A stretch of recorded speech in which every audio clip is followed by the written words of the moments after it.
Okay, welcome. This video will explore the topics of distribution and combining like terms. Those two topics are actually explained in other videos, so you can go look at combining like terms, learn how to do that. Then you can go look at how to distribute, learn how to do that. Now we're kind of putting those together. We are not tackling solving equations in this. We're strictly going to work with expressions. Expressions do not have an equal sign, and you cannot get the value of a variable from them. Excuse me, all you can do with expressions is simplify them.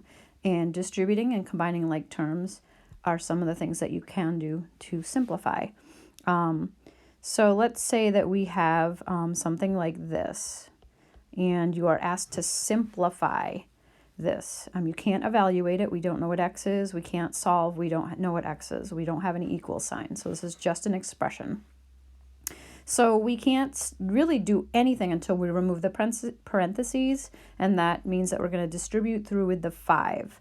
So only the things in the parentheses are going to be multiplied by the 5, not this initial 3x. So I'm copying the 3x because we haven't touched it, copying this plus sign, and now I'm going to multiply 5 times x. And then I'm going to bring the plus sign down from here, and then I'm going to multiply 5 times 1. So we have distributed and removed the parentheses. Now what we're looking for is to see if there are any like terms at all. So like I show in my initial video for combining like terms, I start from the left and move across. So 3x is a like term with 5x. There's no other like terms with x's, so we just add them up. 3 plus 5 gives us 8. We don't change the exponent on the x, we just leave it as a plain x. And then this guy here is still left over. We can't just like not write them down, so we just bring it down here. I know that I'm done with this because I have one term that has an x, one term that's a plain number, and they are not like terms, so you are not allowed to add them up. All right, let's try another one. Let's say that we have 10 minus 3x plus 4 times 2x plus 6x squared. Okay, so I am going to, again, as I look through the expression, there's not a whole lot that I can do. I am going to have to break up the parentheses by distributing. So I'm going to copy the 10 because I haven't touched it. I'm copying minus 3x because I haven't touched it yet, plus 4 times 2x gives you 8x. Plus 4 times 6x squared. Well, 4 times 6 is 24, and we just keep the x squared there like it is.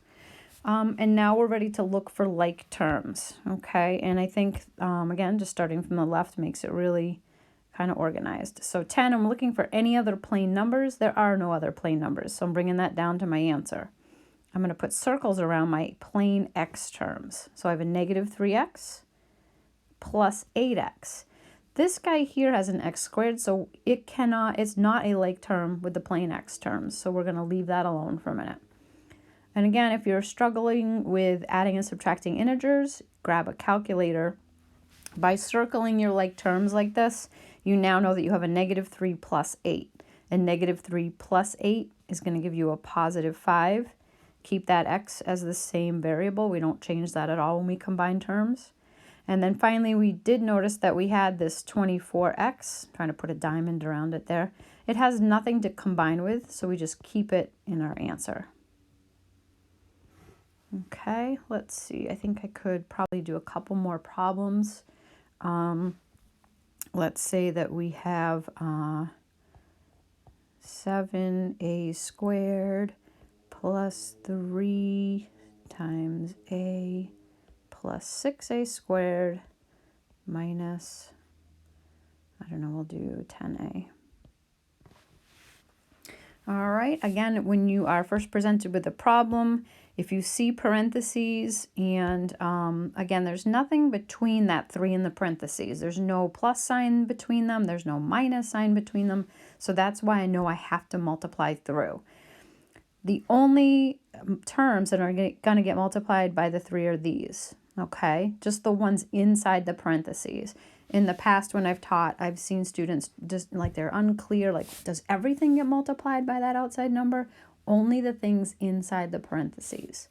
Okay, so let's do that. I'm rewriting everything that I have not touched.